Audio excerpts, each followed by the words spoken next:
Hi guys, what is up? Welcome back to another episode here by YouTube, and today in this review video we are going to talk about the Merrell Agility Peak 5 trail running shoes. Before we proceed, make sure that you subscribe to the channel and then follow my social media accounts. Hit the like and then share so you can help me and my channel grow.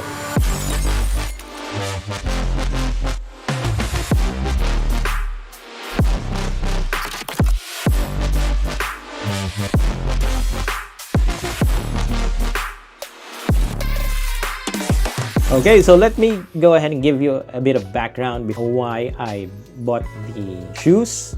One is I didn't have a proper hiking shoes, so I was looking for one in preparation for my 4 days major hike to a 9 out of 9 difficult mountain. So I was looking for a proper hiking shoes. I don't want those bulky and heavy shoes because I don't want to add another weight to the things that I'm gonna bring. At the same time, I want the shoes to grip on all terrains. So I was looking for one. There are other brands that are available in our city. We have the North Face and then Salomon brands. For the North Face, I was actually looking for the Vective Endurance 3. But that one is a bit pricier and it doesn't have my size, so I didn't opt for that. The second one is the Salomon brand, which is pricey as well, but I didn't like it because the outsole for that is quite hard and I didn't like the feel when I was checking out the shoes. So the last thing that I did was checking out Merrell. First impression when I see the shoes, I actually didn't like it. I didn't like the design. I didn't know how it performed at first. So what I did was I actually got a size 8 for this and then tested and fitted. But their size 8 is quite large for my feet and they didn't have a 0.5 size. So from 8, you'll have to jump down to 7. So this one is a size 7. This is actually a good fit for my feet. I have a 23 cm length feet. This one is a 30 cm, so I have like about 7 centimeters of gap into the toe area. That way I have enough room for my toes to travel when I'm doing descents or going downhill. That's why I got the 7 size shoe. Besides from the ugliness of the design of the shoes, I was also concerned about the midsole height of the shoes. This is really high midsole area right here. When it's really high, you are very susceptible on rolling your ankles if you are not watching your steps. So those are the two feedbacks that I got when I was looking at the Agility 5. But we will discuss all those details later on the video. For the sizing, I'd say this is true to size with 1 inch of gap on the toe. Now for my first fit, when I first put on the shoe is actually really comfortable to my surprise. The outsole is not that hard. It actually grips the tiles inside the mall. At the same time, the cushioning inside the shoe is actually amazing. And the upper layer of the shoes right here, this is really light and very flexible for your feet. It's not stiff, it's really flexible. So those are my first impressions in the shoes. Let's go ahead and delve into the performance of the shoe. Okay, now I've used the shoes into a 2-day hike. The height of the mountain is 1,239 meters above sea level. During the time, I didn't feel any pains on my ankles and on my knees. So in that part, I can tell that the cushioning of the shoes is doing its thing. So for the cushioning, I would give it a 5 out of 5. Now next is for the responsiveness of the shoes. The shoes is actually really lively and energetic when you are hiking. It doesn't give additional weight. Your feet doesn't feel heavy when you are doing those trails. And then the shoes is on the softer side of the spectrum. There are shoes that are really stiff and hard, especially on Salomon shoes.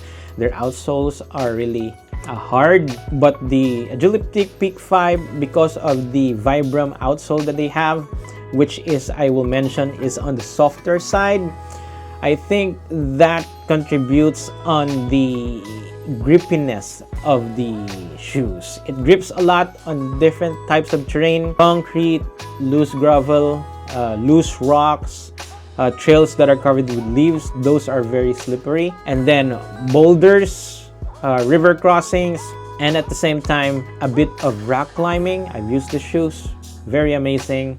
The responsiveness is actually very good. So responsiveness of the shoes, I'll give it 5 out of 5 as well. Now let's go ahead and talk about grip. This is the best grip shoes that I've had. One, because it grips on the all types of trails that I've been during this climb. One, we have concrete trails. The shoe doesn't feel hard on the concrete, so the shoes is a bit soft during the concrete hike. For loose gravel and loose soils, the outsole is very amazing on gripping on those. I didn't feel any hesitation during uphill trails for loose gravels and loose soils. Shoes is very stable and can grip itself. And the other thing, to my surprise, is that the shoes actually went really well during boulder crossings or river crossings during the trail. Even though that the rocks are wet, it was gripping really good. So those are good signs for trail shoes. And especially during descents or going down, the grip of the shoes are actually really amazing. You don't have to worry about slipping or anything. The outsoles did its job on the whole hike, especially when we are climbing the summit of the mountain, which is a short rock climbing situation. I was afraid that the shoes will not grip on those rocks, but they actually did their job. So the grip for me is very good. I'll give it 5 out of 5. Now let's go ahead and talk about stability. How does the shoe feel when you're walking on uneven terrains, especially on those technical trails? Now the shoes did very well on those areas of the trail, especially when we are going up into the rock of the summit of Mount Pulak. The shoes did very well on gripping those rocks, and your feet is well planted during the hike, even if the trail is uneven. I think it's because of the height of the midsole, soft enough to, even out your steps on those uneven trails. So for stability, I'd give it 5 out of 5 as well. For the fit, I don't have any problem with the fit, since from the day one that I bought it until the end of the hike, my feet is very comfortable within the shoe. I can attest that the fit is really good. If you are not really keen on the gap on the toe, then you will have no problem. The gap of the toe will help you navigating on your way descending down the mountain. Now for the durability, I have yet to test the shoes on multiple day hikes. I have an incoming climb, which is a 4 days climb to one of the difficult mountains that we have here in the island. I will test the shoe out during this area.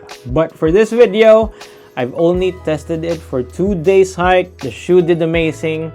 It didn't have any broken stitches or seams to the shoes. I haven't experienced before with normal running shoes. After a 2-day hike, this area right here got destroyed. But as you can see, the shoe right here is a bit dirty. It didn't damage the shoes. So durability wise, I'd give it 5 out of 5, but take it in a grain of salt. That would depend on how you're using the shoe and how long that you're using the shoe for those trails. So that's it for the durability. Now for the ride and feel of the shoes, how does the shoes feel when you are on the trail? The shoes actually feel amazing. The trail is smooth for me. I'm not sure if that's for the shoes or I was really concentrating on my steps on the trail, but I didn't feel anything when I was using the shoes. I didn't feel any pains on my feet and my knee, especially when I am descending or going down from the mountain, because that is where you're gonna test your shoes. If I felt comfortable from the top to the bottom when I'm going down, I didn't feel pain on the toes. I didn't feel my feet going forward so much that it touches the tip of the shoes. So my descent from the mountain is actually really comfortable during that time. I didn't have any problems with the shoe during that time. So I'd say the ride and feel of the shoes is very comfortable. Ride and feel, I can say 5 out of 5. Now for its price range, I think the price range of the shoes is in the ballpark of mid pricing. It's the same price that you would pay for the usual shoes that when you're doing sports. So I think it's in your budget compared to its performance and durability. So value-wise is really good, bang for your buck. Now I don't have any other trail running shoes. This is my first time, so I don't have something to compare to it. The only thing that I can compare to is a normal running shoes which I wore before this one. If you are still using a normal running shoes or a non-trail running shoes and then you're looking for one, then I would suggest check this out. The comparison between trail running shoes and normal running shoes or normal shoes is night and day, so I'm not gonna even go to that topic. So for the conclusion, I really liked my experience during a 2-day hike with the Merrell Agility 5. The things that I like is that it's lightweight. It's very light. It's actually only 10.5 ounces, which converts into 0.2 kilos. So that's really light. The other thing is that it's on the softer side, so your feet is comfortable on all types of terrains, especially on those technical terrains. And then 3 is that it's very breathable. You won't feel your feet getting hot when you are doing the trails, especially on summer or dry season. So that's a good thing. I have yet to test it out on wet trails during rainy season, so make sure that you watch out for that. Okay, so I'll be testing out the shoes for my upcoming climb, which is a 4 days climb to a 9 out of 9 difficulty mountain here in the island. So watch out for that. Make sure that you subscribe to the channel and hit the bell button so you'll get notified every time I upload a new video. Ride safe, travel more. I will see you guys in the next episode. Bye. Shit. Kawayan eh. Lagi nang ako ni Hikot. Tsak ka, magkakay ka po rin na. I-release na wala release. Tubig ko ang konti may bato sa lid. Si puro higot. Higot din. Higot sa dogan, higot sa tiyan.